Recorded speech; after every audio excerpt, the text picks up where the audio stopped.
প্ৰথমে যি বানপানীৰ যি ভয়াৱহ পৰিস্থিতি গ'ল, এতিয়া পানী অলপ কমিছে। আমি জলেশ্বৰ সমষ্টিৰ ধুমেৰঘাট মণ্ডলৰ উদ্যোগত আমি আজি জলেশ্বৰ সমষ্টিৰ কেইটামান চৰত ভিজিট কৰিছিলোঁ।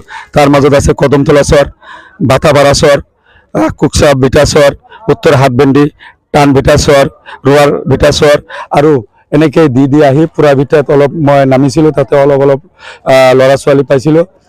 তাতে আমি দেখা পাইছোঁ চৰত, যিকেইটা চৰত আমি ভিজিট কৰিছোঁ, গোটেই চৰত আমাৰ অসমৰ সৰ্বকালৰ সৰ্বশ্ৰেষ্ঠ কৰ্মদক্ষ জনপ্ৰিয় মুখ্যমন্ত্ৰী আমাৰ সকলো শ্ৰদ্ধাৰ ডক্টৰ হিমন্ত বিশ্ব শৰ্মা ডাঙৰীয়া যেনেকৈ ডিব্ৰুগড়ত বান একদম পানীত নিজে নামি গৈ সন্মুখৰ পৰা বানপীড়িত ৰাইজৰ পৰা নেতৃত্ব দি ৰাইজৰ লগত মত বিনিময় কৰিছে, ৰাইজৰ সুখ দুখৰ খবৰ লৈছে আৰু যিমান সহায় সহযোগিতা কৰিবলৈ তেখেত আশ্বাস দিছে। সেই ঠিক তেনেকৈ আজি আমি চৰ অঞ্চলত দেখিছোঁ, চৰবিলাকত দেখিছোঁ টিউবৱেলৰ 4-5টাকৈ টিউবৱেল আছে আপোনাৰ এই প্লেটফৰ্মত। তাৰপিছত আপোনাৰ ইউৰিনেল আছে। তাৰপিছত ৰাইজে আমাক জনাইছে খাদ্য সামগ্ৰী পাইছে, পশু খাদ্য পাইছে। মানে চৰকাৰৰ ফালৰ পৰা যিমানখিনি চৰকাৰে এলটমেণ্ট দিছে সকলোখিনি ইতিমধ্যে পাইছে। ৰাইজে আমাক খুব ভাল পাইছে। ৰাইজে কৈছে মাননীয় মুখ্যমন্ত্ৰীক ধন্যবাদ জনাইছে যে আমি ইয়াতে চৰকাৰী সকলো ধৰণৰ সহায় সহযোগিতা পাইছোঁ। কিন্তু এই ক্ষেত্ৰত আমি ৰাইজে আমাক জনাইছে যে স্থানীয় বিধায়ক আমাৰ খবৰ লোৱা নাই, আমি সেইবিলাকত আমি নাযাওঁ। কিন্তু দুখৰ কথা এইটোৱে যে ৰাইজে আমাৰ ধুবুৰী লোকসভাৰ আমাৰ যিজন MP মাননীয় ৰকিল হুছেইন ডাঙৰীয়া, তেখেতক 10 লাখতকৈ অধিক ভোটত তেখেতক উইন কৰিছে। গোটেই ভাৰতবৰ্ষত প্ৰায় প্ৰথম স্থান দখল কৰিছে বুলি আমি জানো। আমি মানে তেখেতক দাবী জনাইছোঁ যে যিখিনি ৰাস্তা ঘাট এতিয়া পানী কমি গৈছে, ৰাস্তা ঘাট বেয়া হ'ব আৰু কিছুমান ঠাইত আমিও টাচ কৰিব পৰা নাই। তাৰপিছত এতিয়া আমি তেখেতক অনুৰোধ কৰিছোঁ যে তেখেতক হিয়া উজাৰি দখৰি ল'ব হোৱাৰ মুছলমান মানুহখিনি ভোট দিছে, সকলোৱে দিছে। এতিয়া তেখেতক অনুৰোধ জনাইছোঁ, তেখেতে যিহেতু দখৰি লোকত 11টা সমষ্টি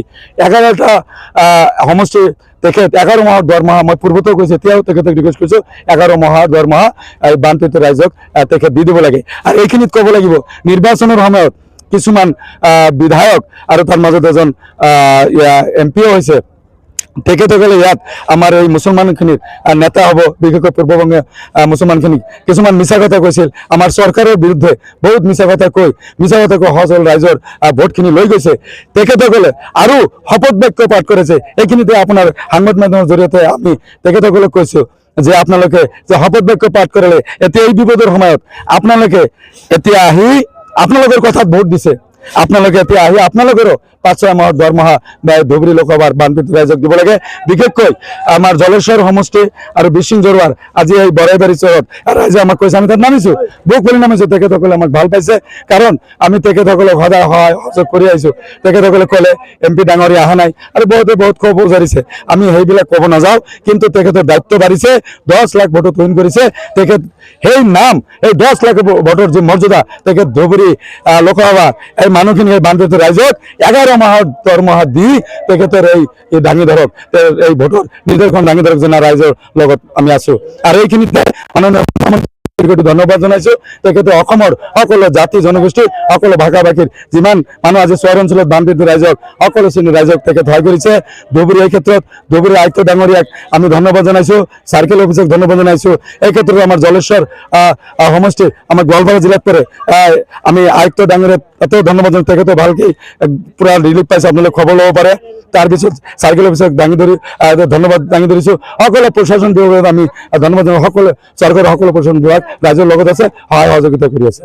সমস্যাত কিছুমান ঠাইত এতিয়াও সমস্যা আছে, যে তেখেতসকলে কৈছে যে চাওক ছাৰ, আমি এই পানী যেতিয়া কমি যাব তেতিয়া বেমাৰ আজাৰ হ'ব, ব্লিচিং পাউডাৰ যাতে আমি পাওঁ। তাৰপিছত কিছু পশু খাদ্য, ইয়াতে বহুত পশু আছে, খাদ্য আৰু দাঙি ধৰিব লাগে, বিশুদ্ধ খোৱা পানী দিব লাগে।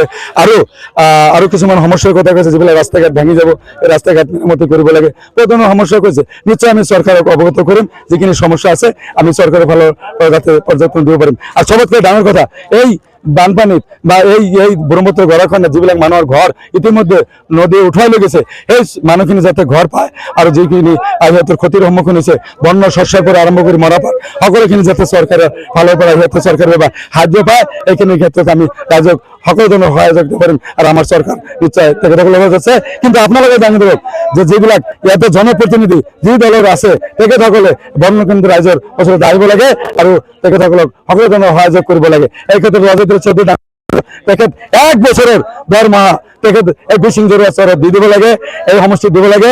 তেনেকৈ আফতা মোল্লা ডাঙৰীয়া জলেশ্বৰ সমষ্টিৰ পৰা আৰম্ভ কৰি চুনাৰীত আমাৰ চুনাৰী, তাৰপিছত জলেশ্বৰ সমষ্টি ধুমেৰঘাট আমাৰ যিবিলাক চহৰ অঞ্চল আছে তেখেতেও 1 বছৰৰ দৰমহা তেখেতেও বানগঞ্জ ৰাইজক দিব লাগে। আৰু আমাৰ চৰকাৰৰ ফালৰ পৰা যিমানখিনি সহায় যোগিতা কৰিব লাগে মাননীয় মুখ্যমন্ত্ৰী নেতৃত্বাধীন বিজেপি চৰকাৰে সকলো ধৰণৰ সহায় যোগিতা কৰিছে। দিন ৰাত একাকাৰ কৰি মাননীয় মুখ্যমন্ত্ৰী সন্মুখৰ পৰা বানগঞ্জ ৰাইজৰ নেতৃত্ব দিছে আৰু সকলো মন্ত্ৰী আজি পীযুষ ডাঙৰীয়া কথাই কওক, ৰঞ্জিত দাস ডাঙৰীয়াৰ কথা কওক, জয়ন্ত মল্ল বৰুৱা আমাৰ গাৰ্জেন মন্ত্ৰী তেখেতে দিন ৰাতি একাকাৰ কাম কৰিছে। সকলো মন্ত্ৰী কাম কৰি আছে, সকলো চৰকাৰী বিষয়াসকলে কাম কৰি আছে।